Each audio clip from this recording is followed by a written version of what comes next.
So I want to welcome everyone. Good afternoon, and welcome everyone to our first Cattle HQ Live. I'm Julie Walker, and I am one of the beef extension people located in Brookings.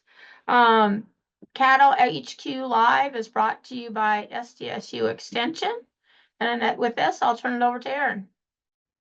Yes, hello, everybody. I'm Erin DeHaan, SDSU Extension Beef Specialist, and also an assistant professor in the Department of Animal Science.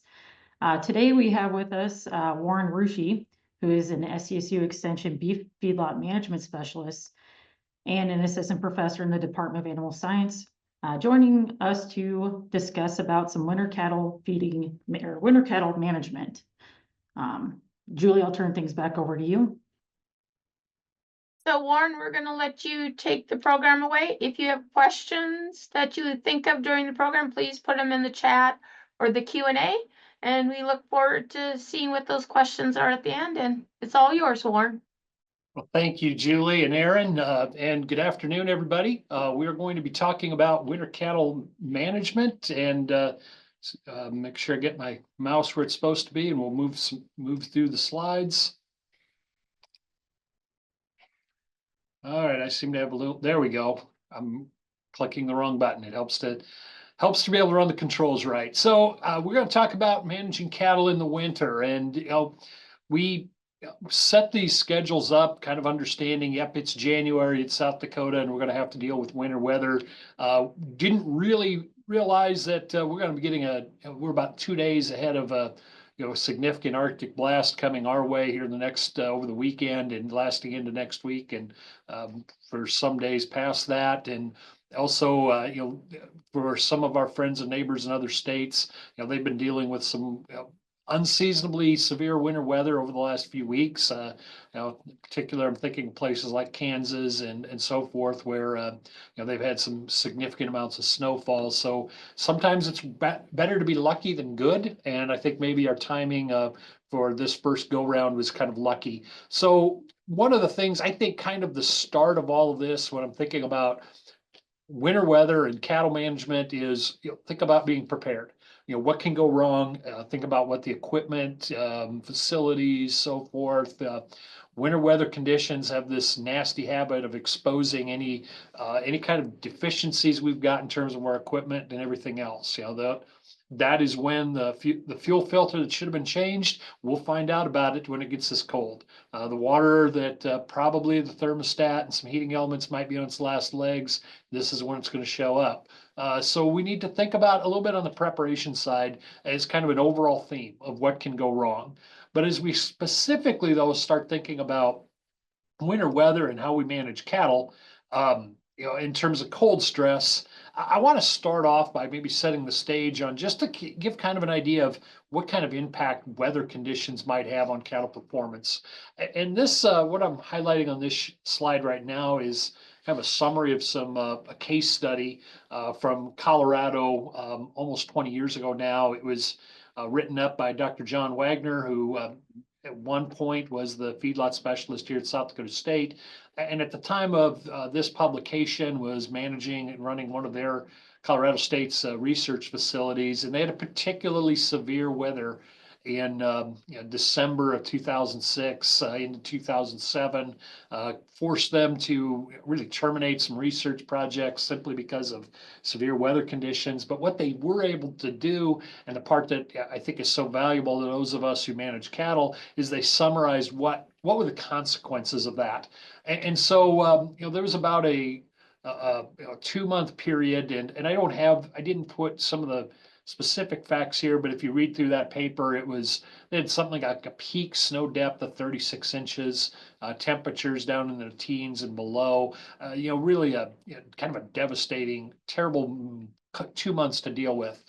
And over that 2 months, and these were on a group of yearling cattle, they had a 7% death loss. And if you think about the value of feeder cattle right now, you can think about just how much of a financial hit that would be. Also, from a performance standpoint, they lost 0.3 of a pound a day over that period. These were cattle that were on full feed, so it wasn't the fact they weren't able to eat. It was just simply the and the authors attribute a lot of this to mud and so forth, that we're gonna go into a little more detail later on. But it was kind of a perfect storm, and it shows what can happen when the weather conditions really go sideways on us. I'm guessing everyone has seen some kind of chart like this, but I thought just for full discussion, I'd show that. This is a wind chill chart, and really it's kind of a bit of a Captain Obvious moment that as it gets windier and as it gets colder, those conditions get more severe. And so I think about that, not so much the absolute values, but think of those trends as these are when we have issues, is when it's the really cold, deep cold combined with wind. From a cattle standpoint, when does the bovine animal start to do you have cold stress? To some extent, it depends on what kind of hair coat. You're going to hear me talk a lot about cattle hair coat over the next half hour or so. But generally speaking, the more hair the animal has, the better the insulation is, and the colder temperatures those animals can tolerate. So if you're thinking, we start off with a summer coat, slick-haired animal, or an animal that's completely wet or muddy, where all the insulation value of that hair coat's lost, those animals start having some degree of cold stress when we get below 60 degrees. All the way up to a dry, heavy winter coat, and I'm thinking of a northern plains beef cow that well acclimated to our conditions, got a big old coat of hair on her. She's really all right until we get down into the teens. Up until then, she's really getting along pretty well, and in fact, in some cases in the spring of the year, we can have heat stress on those cows carrying that much hair coat simply because they're just not used to it. So from a biological standpoint, there we go. What happens when we are dealing with some cold stress? Maintenance costs go up. And wind makes it worse. So those temperatures I was showing you earlier, those would take into account wind. So we might have a 30-degree air temperature day, but if we've got a 40-mile-an-hour wind without wind protection, we're obviously dealing with something much colder than that. And as I mentioned earlier, that hair and the insulation value it has is critically important. And what can happen when we lose that is now we're dealing with something a whole lot more like a summer hair coat. And so then the questions become, from a biological standpoint, is can they or will they eat enough to compensate for that energy, make up that added maintenance energy cost? Or will this added stress push them over the edge in terms of cattle health and death loss? As I mentioned on that first slide, where over a 2-month period there was a 7% death loss on not on starting cattle, but on yearlings that had been on feed, and that was simply because all this kind of environmental stress pushed a certain number of those cattle over the edge. Here's just a table, putting some numbers to what happens in terms of maintenance costs. This was applied to whether this is, I'm showing from 1,100 to 1,300 pounds, but if we get outside of those ranges, these numbers are similar. The important thing is, so for every degree change from that 60, 32, 45, 32, 19 that I showed a couple slides ago, the percentage of maintenance costs increase by these various values. So for instance, that cow in a heavy winter hair coat, her lower critical temperature was 19 degrees. If we drop that down to 0, 19 times 0.7, we're somewhere around in the low teens percentage increase in maintenance cost. On the flip side, if we've got that wet hair coat, her lower critical temperature was about 60. If we're at 30 degrees, just below freezing, we've changed maintenance costs by approximately 60%, just because of how far away from that lower critical temperature we are. So the take home on this is, as the insulation value changes, the greater the impact of any kind of degree of cold stress we might have in terms of the feed requirements to maintain that animal's body function. So if we're going to start putting some actual real world kind of values on this, So for this example, I pulled up a 1,000-pound steer that's been on feed. We've got a winter hair coat. That animal's lower critical temperature was 32. So if we were below freezing, now we're entering some degree of cold stress. If, for instance, if the temperature with considering wind was 0, then our maintenance requirements increased by about 35%. If I pulled up I just plugged in a pretty typical finishing diet. Now we're needing, under normal conditions, to meet that animal's energy needs. It's going to require about 8 pounds of feed. So if this steer we're eating 22 to 24, roughly speaking, a third of that diet is going to just maintain that animal's core function, leaves the other 2/3 available to support gain. If, however, we're under this kind of cold stress, now all of a sudden it's closer to half of the diet that's going to be required in order to maintain body weight, maintain the animal's body temperature. So that cuts down the availability of the feed stuff in order to support performance. What it does is now we're less efficient and we're increasing our feed total cost of gain under this kind of scenario. It gets a lot worse if we're dealing with mud. Now all of a sudden we are at close to 60% increase in feed. Now we're needing approximately 13 pounds of feed just to maintain that animal's maintenance costs. Now we're over half of what that animal is likely to eat. An animal like this, I'd probably expect to eat somewhere around 24 pounds of dry matter, and we're taking over 13 of it is going to just. If you think of it in terms of a business standpoint, it's paying the overhead, and so it leaves a much less amount to support gain. If you pick up on one theme I'm going to talk about today, it's that how just really damaging mud is to cattle performance under cold stress. And in fact, even mud will make what should be really tolerable conditions pose challenges. So if you don't pick up on anything else, it's that Warren Rusche is declaring war on mud as much as we can in terms of how we manage cattle. And as Erin introduced me, she mentioned, my official assignment is feedlot cattle management, but I've spent a lot of my career, both in extension or in other roles on the cow side. And so I recognize that that's an important part of our business. So I don't want to only focus on feedlot cattle. We're going to talk about cows a little bit as well. And with cows, now we're not necessarily, the objective isn't to necessarily get cattle to gain. It's to set that cow up in a position where she's going to successfully have a calf and then rebreed for next year. And especially in a year like now, where our cattle market, we're seeing really some, I was going to say, almost unprecedented cattle values, and it's certainly time. But those calves are worth more than they ever have been in the past, and so anything we can do to make sure we don't slip here is going to really pay off in terms of the bottom line to a ranch or an operation. So what I did on this couple slides is I thought about what happens in a cow herd when we're dealing with cold stress. Thinking about the kind of temperatures we're going to be dealing with here in South Dakota in the next 10 days or so.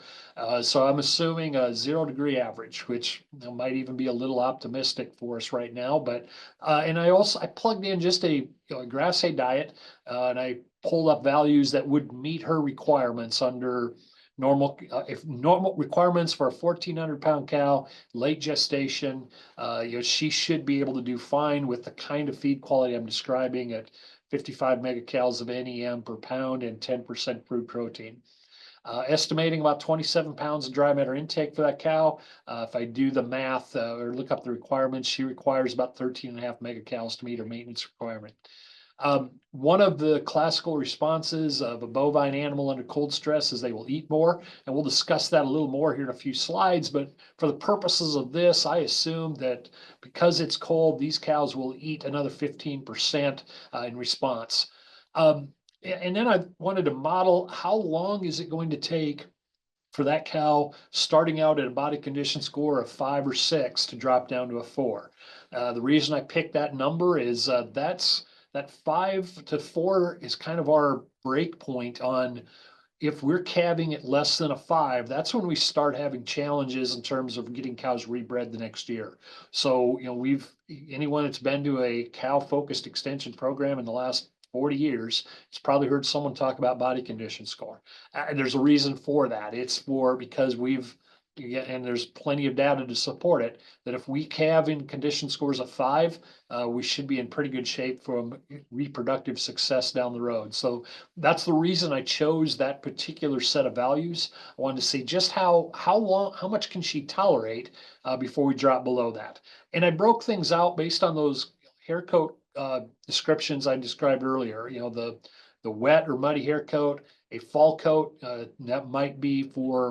that might have been the situation for some of our friends and neighbors far south of here that had to deal with some winter conditions that they weren't normally expected to have, where we're transitioning. Or it also would maybe indicate, sometimes when we get those significant cold spells early in the year, that might describe that cow. And then they also a heavy or, a normal winter coat or a heavy winter coat, really, and that's just a kind of a indication of degree of how much hair that cow's put on.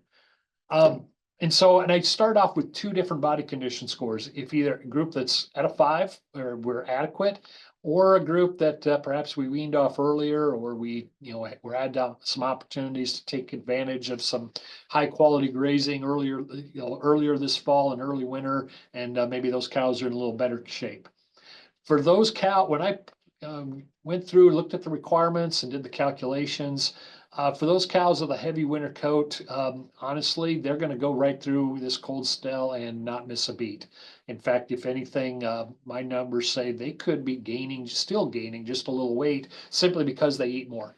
A normal, regular heavy winter coat, for cows that start out in a condition score of a 5, it's going to take them 100 days to drop down to a 4. And if they're fleshier than that, now we're dealing with about 7 months. From a practical standpoint, that means we really don't have to worry about cows that have dry, and have had some chance to acclimate to winter.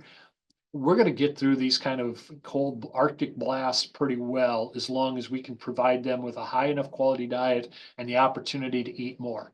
It's when we deviate from a winter hair coat, or we get cattle that get wet, that we start having trouble. That transition, that kind of transition fall coat cow, she can tolerate about a month of that before she loses a body condition score.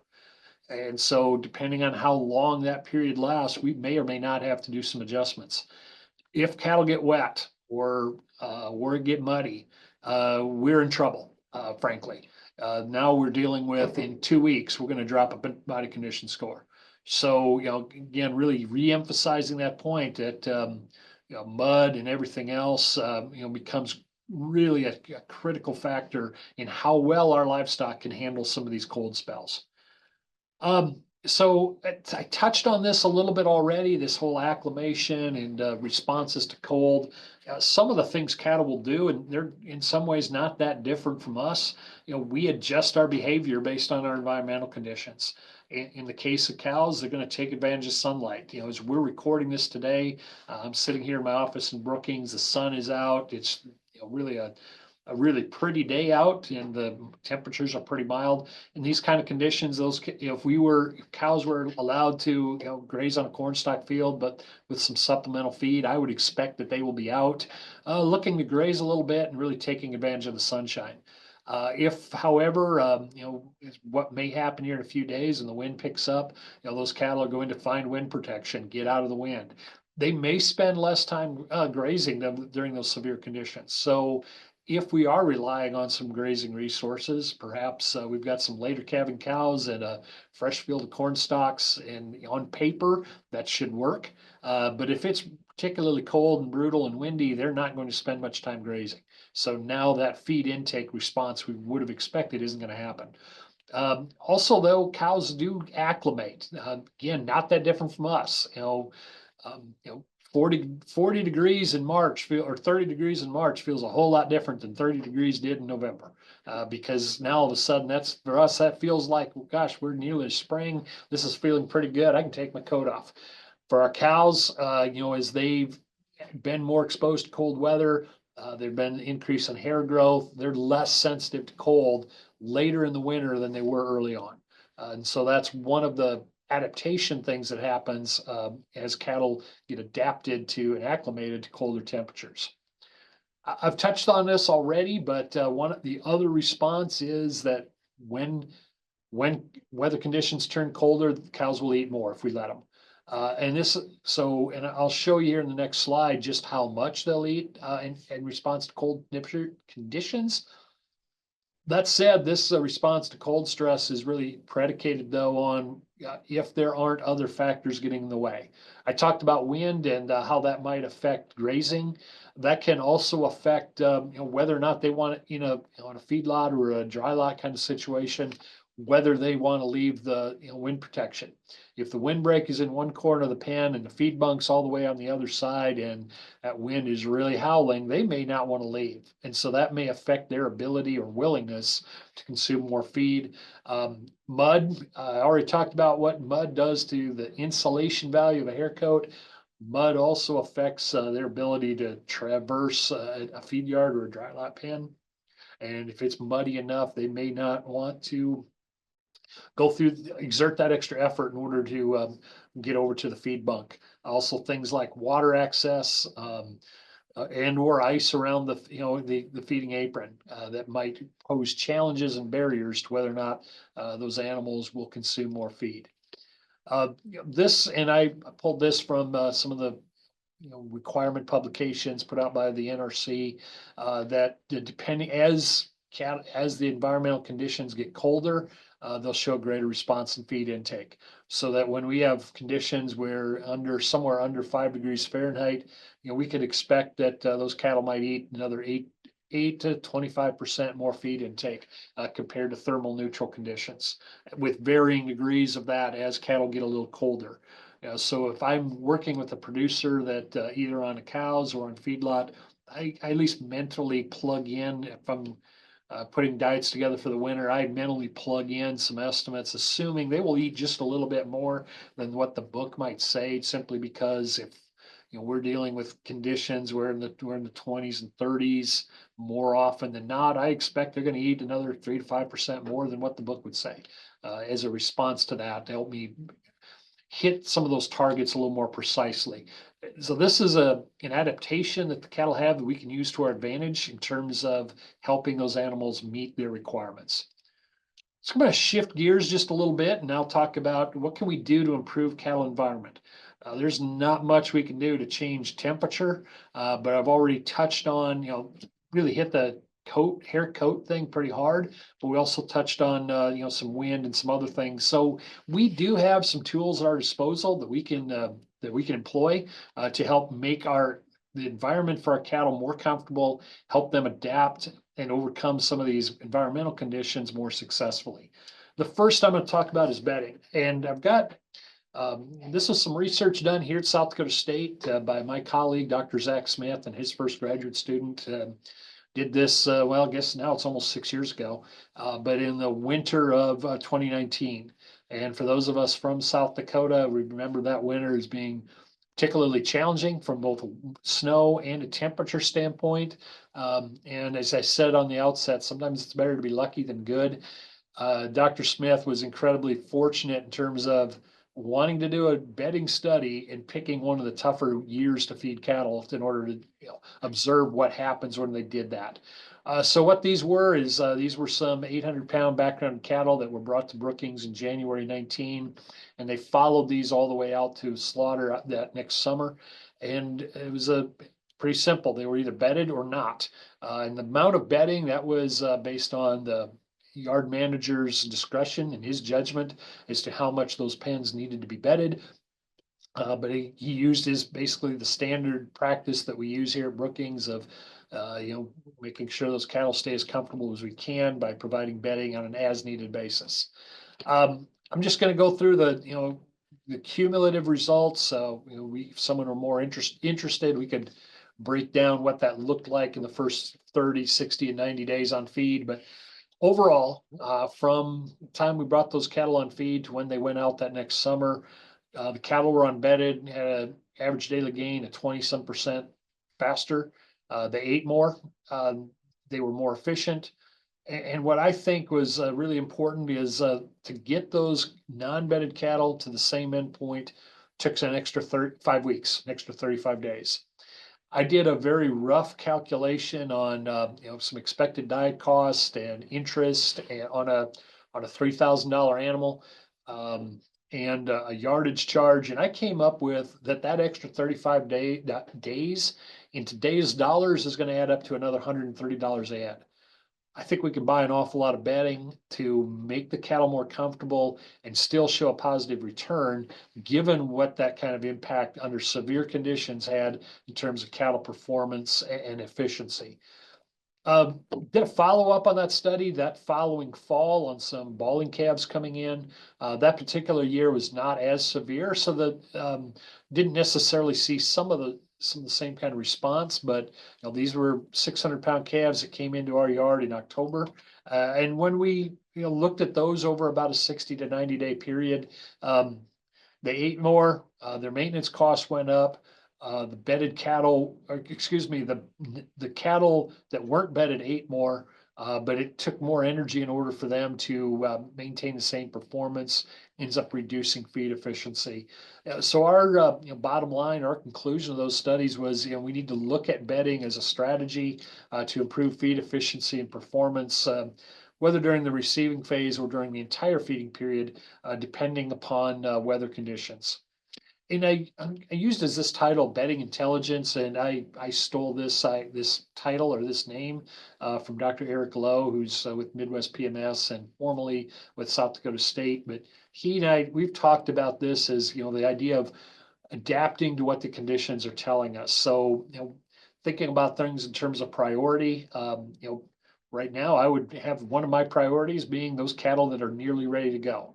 If we look at what slaughter cattle are worth today, not hard to get slaughter cattle over $3,000 a head. I sure think it's worth investing some money in bedding to make sure we don't have any challenges here when we're close to the finish line.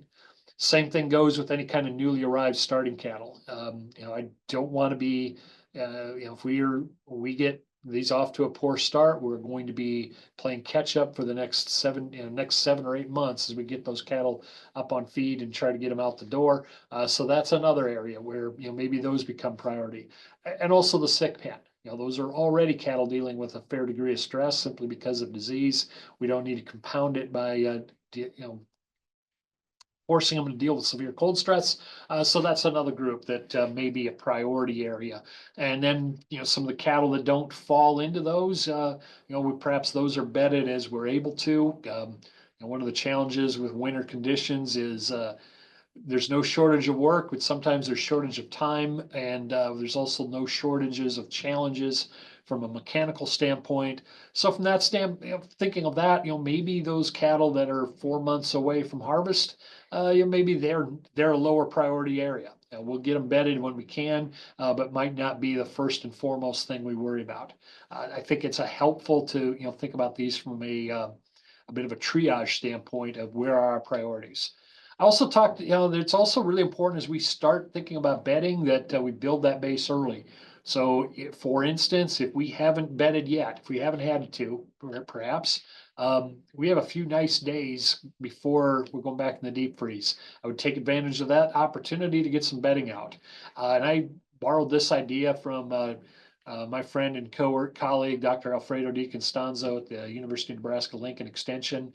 He wrote a really good resource here the last few weeks on winter cattle management and talking about bedding and deciding when and how. I know that's available in some popular press publications. So if you've wanted to get a little more deeper into how and when might be the way to implement bedding, you should be able to find that on some online resources, and I'd sure encourage you to check that out because he did an outstanding job. But the bottom line there is we want to be prepared. You can't just put out a little bit and expect it to work. You're going to have to put out, in his recommendations was thinking about a foot, 12 inches of unchopped corn stalks or straw to build that base, and then we can add to it as necessary.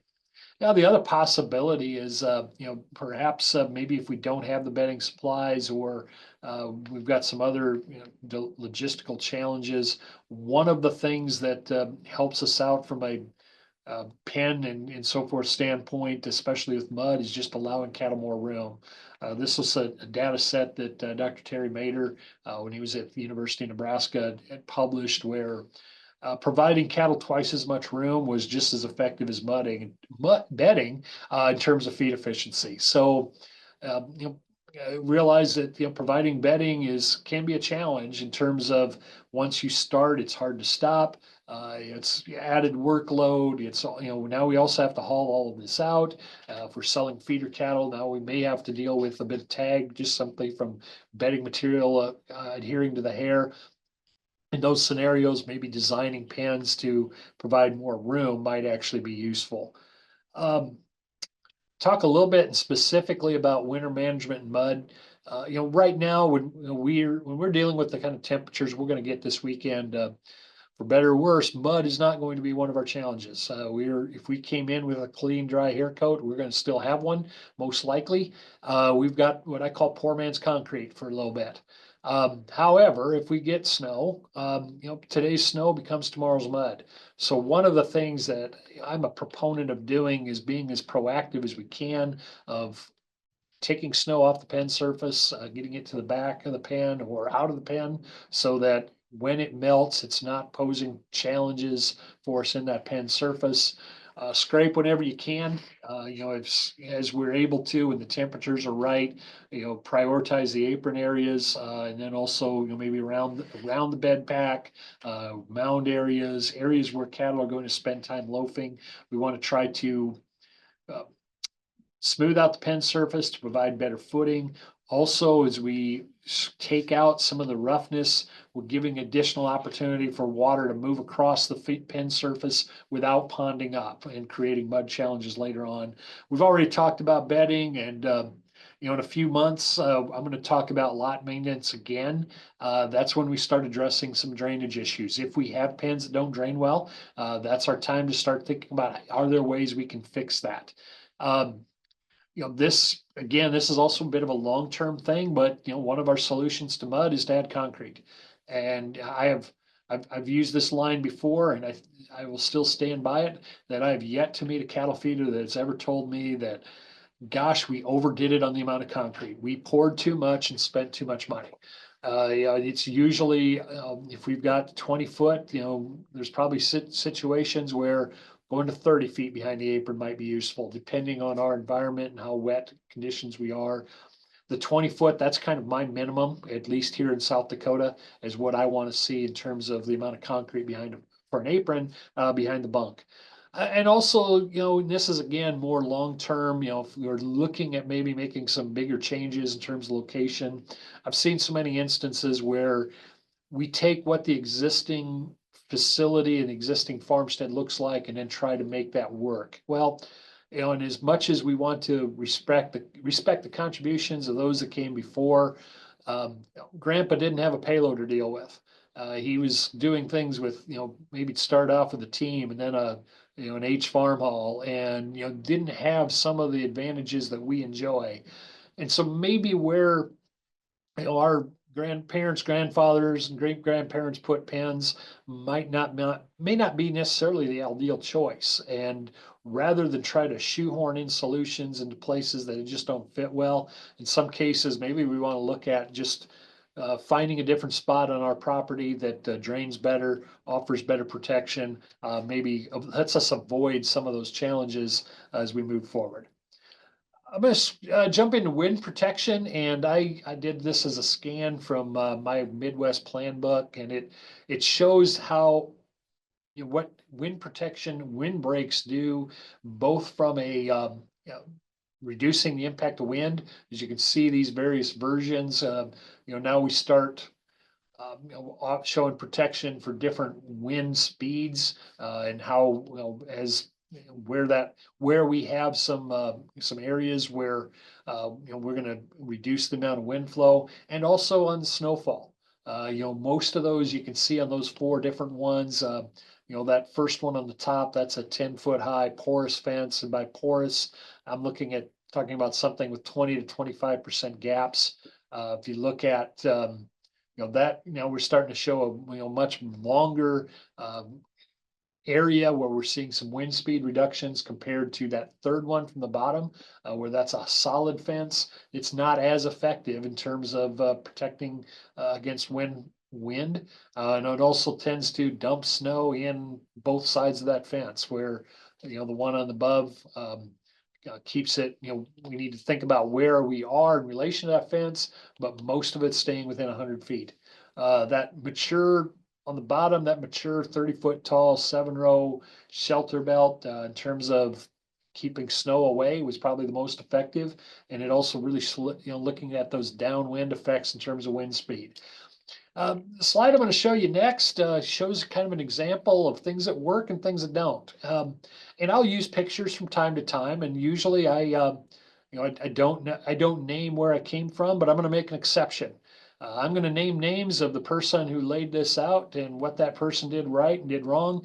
And I feel very safe in doing that because that person was me. I'm going to show you a picture from where I used to live and decisions I made that worked well in terms of the trees and decisions that didn't in terms of where I put the barn. I took this probably 10 years ago. Those trees would have been about 8 years old, so really certainly not mature. But as you can see in that picture, it was doing what it was supposed to do. It was doing a pretty good job of catching snow and keeping it from getting out farther into the property. From this picture, you're looking west, west from the road. However, you can also see where I screwed up. I put the barn and the corral way too close to the trees. And the reason I did that is because I'm cheap and I'm hardwired to be that way.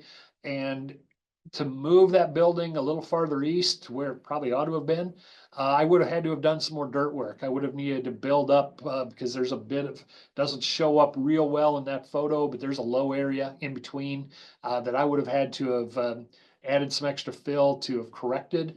And because I'm cheap and didn't want to spend the money, I elected not to. And I put it on the higher ground closer to the trees.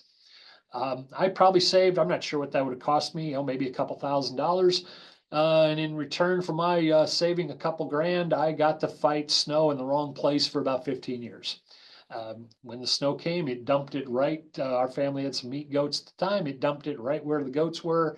It also, on the opposite side that you can't see, it wanted to dump snow right in front of the barn, which made getting in and out of that building a little more challenging than it should have been.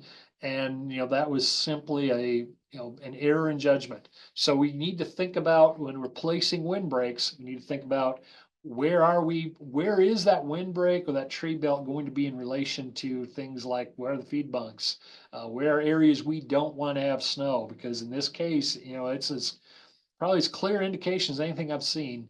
That's why I took the picture when I did. You know, the shelter belt did its job. I just placed everything else after the fact in the wrong spot. All right, so this is a topic that comes up from time to time as we start thinking about, you know, we got cold blast coming up. Do we need to do anything on changing our diet? And so I'm going to talk about growing and finishing diets first, and then we'll jump into a little bit on the cow-calf side. One of the questions is, you know, do we need to feed more hay or do we need to feed less hay? You know, and so this was some data came out of, from, again, Dr. Terry Mader's group at Concord, Nebraska, where they compared you know, altering the amount of roughage. You know, their standard was a finishing diet that had 7.5% alfalfa on a dry matter basis, and then that was their control, and then they either started at a 15 and went to a 7.5 when their cold temperature criteria was hit, or they went from 7.5 to a 15, or they simply fed 15% all the way through in the winter. If they had wind protection, because they also divided into cattle with windbreaks and those without, if they had wind protection, cattle did really what we would have expected, that they performed better and were more efficient with the higher energy diet with less hay. Opposite of what I think they were perhaps thinking, excuse me, is that without wind protection, those cattle benefited from more grain, more energy to be better able to meet the increased energy costs. And the higher roughage diets, though, had a more consistent intake from day to day, less variation compared to those cattle where we were pushing them a little more aggressively. So that brings us to the idea of storm rations.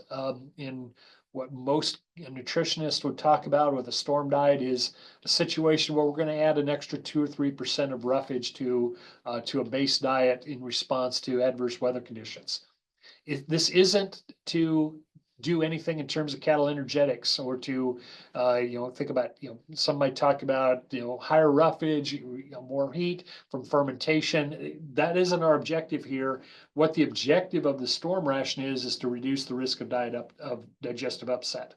So when this comes into play is when we think we might have a disrupted feeding behavior. We've got, maybe there's breakdowns, or we've got snow events or extreme wind conditions where for a variety of reasons, cattle aren't coming up to the bunk, or we're not able to deliver diets on time. Having additional fiber in the diet provides some extra insurance against things like bloat and so forth, because we know that if cattle were out of feed, those aggressive animals, the best doing ones, are going to charge the feed bunk and be pretty aggressive. And that sets the stage for those cattle to either have some subacute acidosis, which just costs us feed efficiency, or worse yet, we've got some bloats and pen deads. Ideally, we would be thinking about, maybe 24 hours ahead of time, and then doing that for at least 24 hours until things return to normal. I should note, give credit where credit is due. This is some information that Dr. Kelly Kreikemeyer, who is a nutritionist with Foot Cattle Company in Kansas, had put out in Feedlot magazine that I'm borrowing because I think it's really applicable and practical advice as to how to manage feed disruptions in a way to maintain cattle performance and cattle health. From a cow herd standpoint, we've already touched on the fact that and when cows experience cold stress, they're going to want to eat more. So we need to be then as managers prepared to deliver more feed. We need to be ready to increase the amount of feed we put into the mixer or the amount of bales we provide because those cattle are going to want to eat more. We want to make sure we are meeting requirements, because if we're short on protein, that impacts the ability of cattle to voluntarily consume especially lower quality roughage, and it also affects digestibility. Both of those things affect then the amount of energy that's going into that animal. Here's the time where we really don't want to guess on feed quality. If you think back to my example on how many days it took to lose a body condition score, I made some assumptions on what that feed quality would have been. If I was incorrect in my assumptions and we were dealing with something poorer quality than what the book or what my guesstimate was, then those values got even worse. So here's a case where spending some dollars to get some kind of idea of what we're dealing with feed quality is going to help us make certain that we're not too close to the edge in terms of cattle response. Some other things we can do, as I think I talked about earlier, that as cattle eat more, rate of passage goes up, means digestibility is generally lower. So here we may want to do some switching to provide a better quality feed. So, as Dr. Walker and I were talking about this earlier, if we're feeding, maybe some medium kind of quality, good enough feed. If we're dealing with, an Arctic blast, maybe this is the time to shift into something just a little better as a way to better meet from a forage standpoint and better meet the cow's requirements. We may want to think about adding some higher energy feedstuffs. And I broke this into high fiber or high starch kind of feeds. Here in South Dakota, something like soy hulls works particularly well. In other parts of the country, we might look at something like wheat midds, but both of those feeds are high fiber and under high forage based diets really are very effective at adding energy. Distillers, for those areas, if you're close enough to corn processing co-products, are another feedstuff that we can add to a base diet and add energy without increasing the risk of acidosis. Grain gets a little touchier. If we're dealing with a high forage, high hay diet, we can add some corn, or a grain feedstuff, but I don't want to get too far above about 5 pounds per head per day. And the reason I don't want to do that is as we add starch, now we start harming the bacteria that digest fiber. And so what we can end up doing is, yeah, we're adding starch, but because we're hurting fiber digestibility, we're really not adding, we're not changing anything, and might even be going backwards in terms of how much energy that cow is actually able to capture from the feedstuffs we're feeding. Finally, we forget about water, and we shouldn't. Yeah, it's probably the most critical nutrient. Cows could get by without feed for a while, but without water, they will expire on us pretty rapidly. Yeah, and so we want to make sure they have full access to water. This particular first point on water temperature, that was had a producer a couple days ago ask me about, does it make a difference? And intuitively you think it would. You think, well, warmer water is better. But I found some data that came out of Montana where they evaluated cold, 47-degree water versus warm, 88-degree water. Thinking of something like perhaps out of an artesian well. The cows that had warm water drank more, kind of like we might expect. But in terms of real world impact on cow productivity, there wasn't any difference. Body weights and body condition scores didn't change, didn't affect calf birth weight or vigor, didn't affect how well those cows were bred. So from that standpoint, we can maybe think about just making sure that our water stays liquid rather than worrying too much about temperature. One thing also we want to be aware of is, cattle are kind of like toddlers. When they eat or drink, they make a mess. And so under cold conditions, it's really easy to have ice build up around waters. As we start having footing challenges, we might be producing some artificial barriers to water intake. So, that's a case where, getting a sledge or something else to break some of that up, or some salt or something else to help make sure we're still having good footing around our waters might be really useful, just to make sure we're not artificially preventing cattle from drinking enough. That really wraps up what I had to present. Do want to talk about just briefly about the things that are going to be coming up over the next few months as part of this Cattle HQ Live monthly series. Next month, Dr. Matt Dearson is going to be talking about the market and inventory. I think that's really a top of mind topic right now as we look at where the cattle market is. I think everyone wants to know, how long is this going to last, and what's this going to look like down the road? As we get into March, we're going to start talking about spring pasture management, and then in April we're going to be starting to talk about what do we do to maximize the calf crop that we're going to get in 2026 in terms of reproductive management. And then getting out into the spring, then I'm going to come back and we're going to revisit some of the things we talked about today, but we're going to talk about cattle feedlot pens and what do we do to prep those to getting away out of the winter, getting them ready for next year. I've shared my contact information. There's my email address. Either one of those phone numbers certainly also work in order to contact me. With that, that's all I have to share. I'm going to stop sharing my screen, and then open it up for any questions that people might have. Yeah, so thank you, Warren, for sharing some great information about managing all types of cattle during the winter. So yeah, like you said, we're going to go into our discussion portion of our webinar now. Please either type your questions into the chat or Q&A features. I guess I can go ahead and get things started. Warren, maybe coming off from a little bit of the last bit of your talk that you brought up about waters.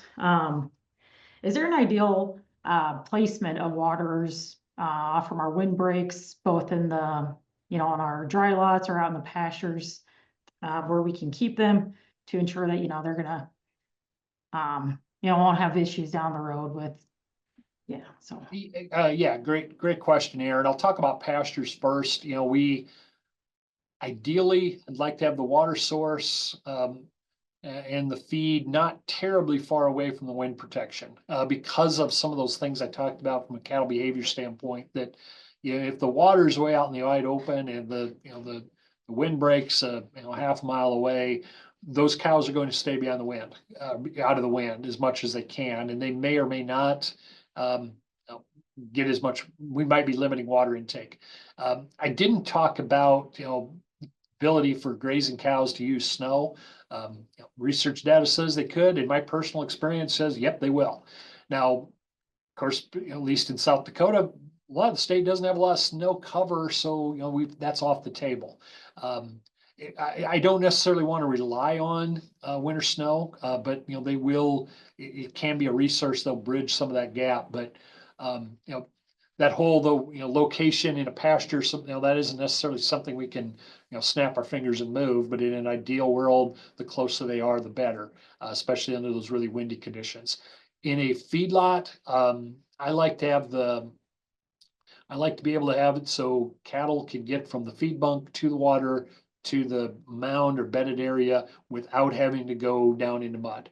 And where wind protect, they've got some ability to get out of the wind close to that as well.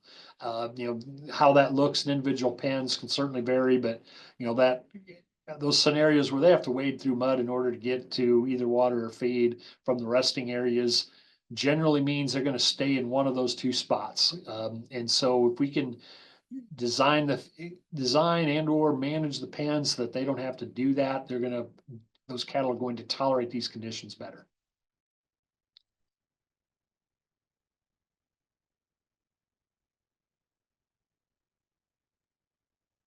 So Warren, while we're waiting for the participants to add their questions to the chat or the Q&A, I've got a question for you. So we just came off, well, we have really nice weather, so hopefully everyone's out preparing for the cold snap that's happening.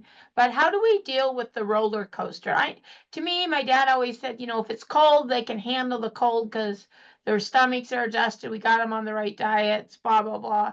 But what happens with the roller coaster? So it's warm one day, cold the next. So how do you deal with that? So I'll start. We'll talk about cattle in the feedlot pens first, and then we'll shift over to cows. From a growing and finishing cattle standpoint, I think one of the challenges is going to be just bunk calls. Because we're going to have some swings, and trying to keep that as steady state as we can is going to be one of the challenges.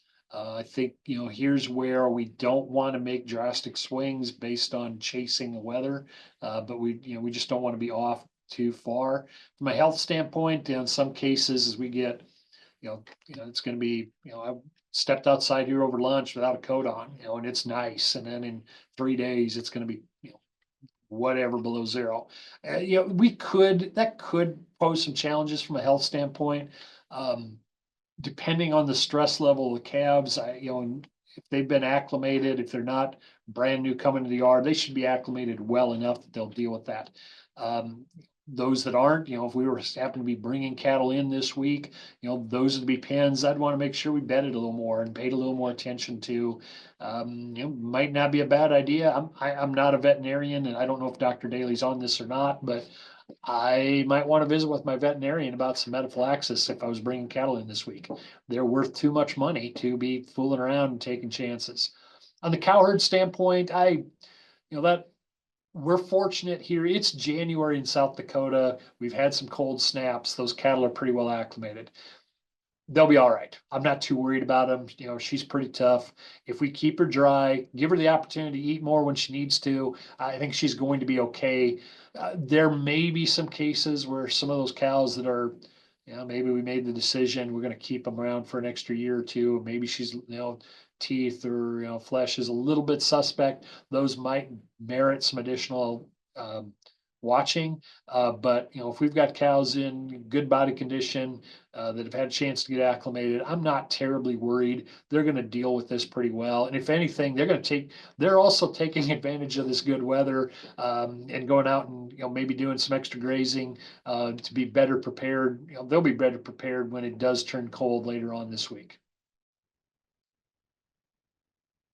And Julie, if you disagree with me, feel free. We can have a debate here unless if no one else wants to ask questions, we can have an internal debate amongst the half a dozen of us. So. Well, I actually think you're 100% correct. The reality of that is typically when I go to a cold snap, I'll roll up that extra 15% hay.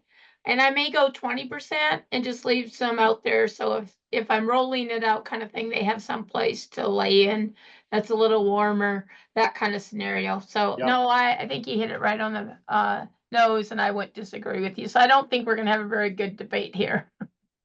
Yeah, and you know, at least, and I haven't spent a lot of time, studying the forecast coming up. And again, I don't know where everyone that's listening is from, but if I'm just talking about South Dakota, I don't think we're getting precip. So now we're just cold, and they can handle that. Now it's gonna be the polite words I use are not fun at all for those of us, for those that have to go out and do the work. In terms of, keeping waters working and diesel engines and everything else, that's going to be a challenge. But from our cattle standpoint, the fact that they're dry is going to sure help. It's if we get, a bunch of cold, wet snow, wet snow that maybe not as cold as what we're talking about, that's going to be more of a challenge from a cattle standpoint than this below zero Arctic blast we're going to get at for the most part.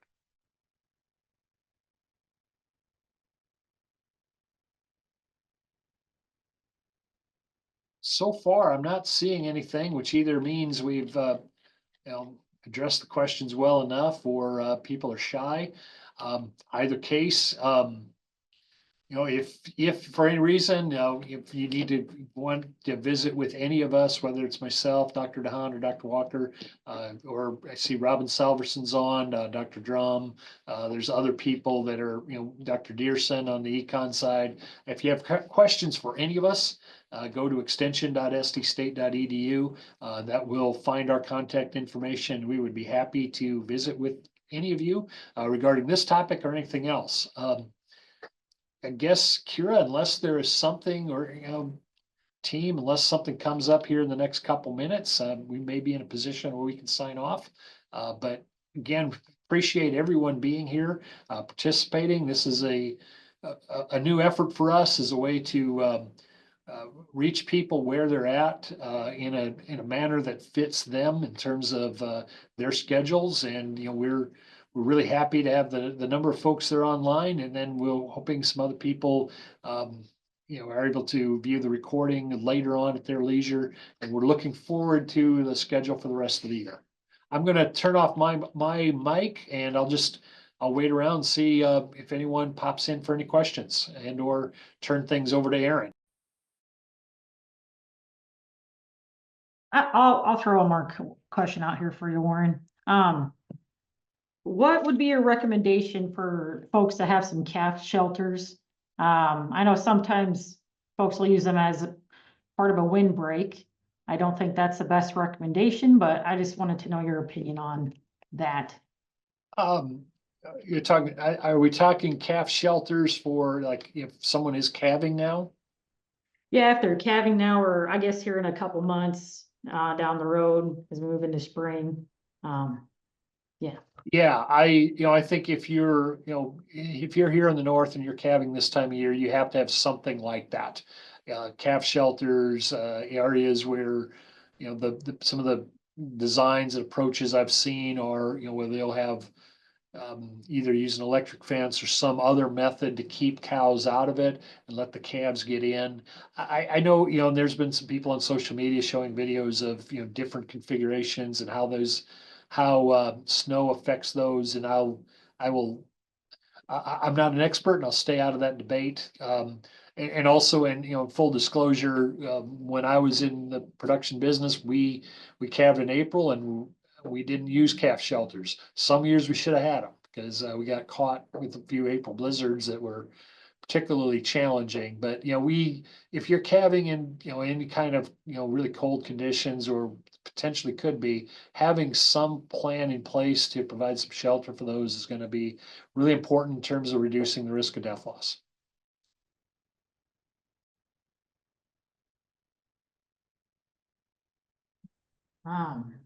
Well, I'm not seeing any questions coming in the chat or in the Q&A, so I guess we'll go ahead and wrap things up for the day. So thanks again, Warren, for taking the time out of your schedule to speak with us. Like he said, if you have any more questions for Warren, please feel free to contact him directly.